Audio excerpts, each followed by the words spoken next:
మాట్లాడిన దానికంటే కూడా ఇంకా అతీతమైన శక్తులు ఎవరున్నారనేవి ఖచ్చితంగా చూస్తారు.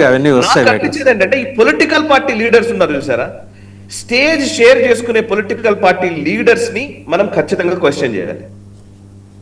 ఈ అబ్దుల్లాలకి ముఫ్తీలకి ఏం ఉండదు, వాళ్ళకేం ప్రాబ్లం ఉండదు. బట్ ఈ దేశంలో ఉండి ఇప్పుడు మేమందరం సెక్యులర్, మిగతా రాష్ట్రాల్లో ఉన్నటువంటి నాయకులందరూ ఎలా వెళ్తారు?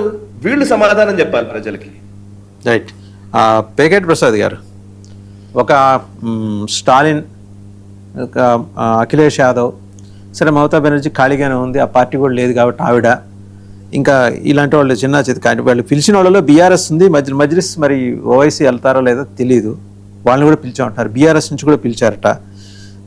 బీఎస్పీ ఆవిడ ఖాళీగానే ఉంది, మాయావతి ఎవరైనా పంపిస్తుందో ఆవిడ వెళ్తుందో తెలియదు.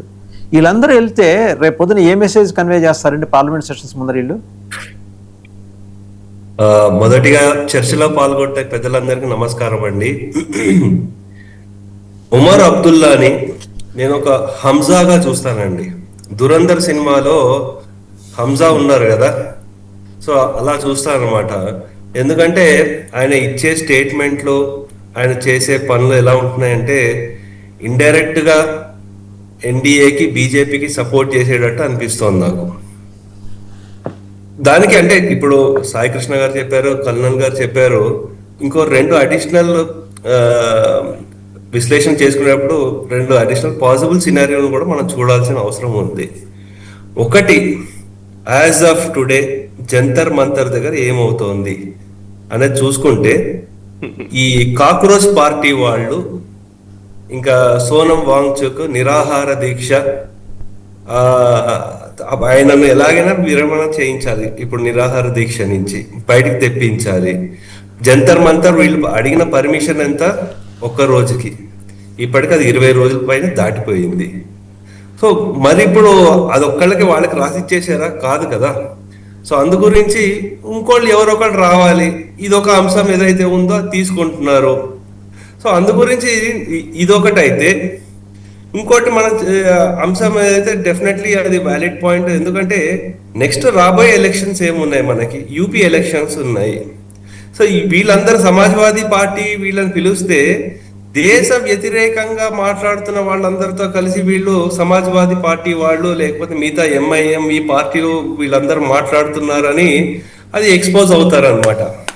ఓకే, సో అందు గురించి నేను ఉమర్ అబ్దుల్లాని ఒక హంజాగా చూస్తాను. ఎందుకంటే ఆయన ఇప్పటివరకు అక్కడ ఎలక్షన్ జరిగినప్పటి నుంచి స్మూత్ గానే నడుస్తుంది, పెద్ద ప్రాబ్లంలు ఏం లేదు ఆయనకి. ఎస్పెషల్లీ సెంట్రల్ గవర్నమెంట్ నుంచి ఫండ్స్ రావడము, అక్కడ అభివృద్ధి కార్యక్రమాలన్నీ చక్కగా జరుగుతున్నాయి. కాబట్టి నేను అనుకోవడం ఇవంత పెద్ద ఇదేం లేదు. ఈవెన్ పార్లమెంట్ లో కూడా అమిత్ షా గారు ఏం చెప్పారంటే అక్కడ పరిస్థితులు చక్కబడిన తర్వాత మేమే స్టేట్ హుడ్ ఇస్తాము అని చెప్పడం జరిగింది. అయితే అక్కడ ఇంకా చాలా మనకు చూస్తుంటే ఓవర్ గ్రౌండ్ వర్కర్స్ వీళ్ళందరూ ఎవరైతే ఉన్నారో అందరినీ ఏరి వేస్తున్నారు. ఆ ప్రక్రియ అవ్వడానికి ఇంకా సమయం పడుతుంది కాబట్టి మనం వేచి చూడాలి. సో అందు గురించి ఈ ఉమర్ అబ్దుల్లాని అప్పటి వరకు మనం ఒక దురంధర్గా చూడొచ్చు. ఆయన ఇస్తున్న ప్రతి స్టేట్మెంట్ ని మనం క్లోజ్లీ వాచ్ చేయాల్సిన అవసరం ఎంతైనా ఉందండి. సో ఇవి పార్లమెంట్ సెషన్స్ కి ఇప్పుడు పెద్ద ఇష్యూలు ఏం రావట్లేదు బయట నుంచి. ఎందుకంటే ఎఫ్సిఆర్ఏ వచ్చిన తర్వాత ఇవన్నీ అవుట్ సైడ్ ఫండింగ్ ఏవైతే ఉన్నాయో ఇవన్నీ కట్ చేసుకుంటూ వెళ్ళిపోయారు.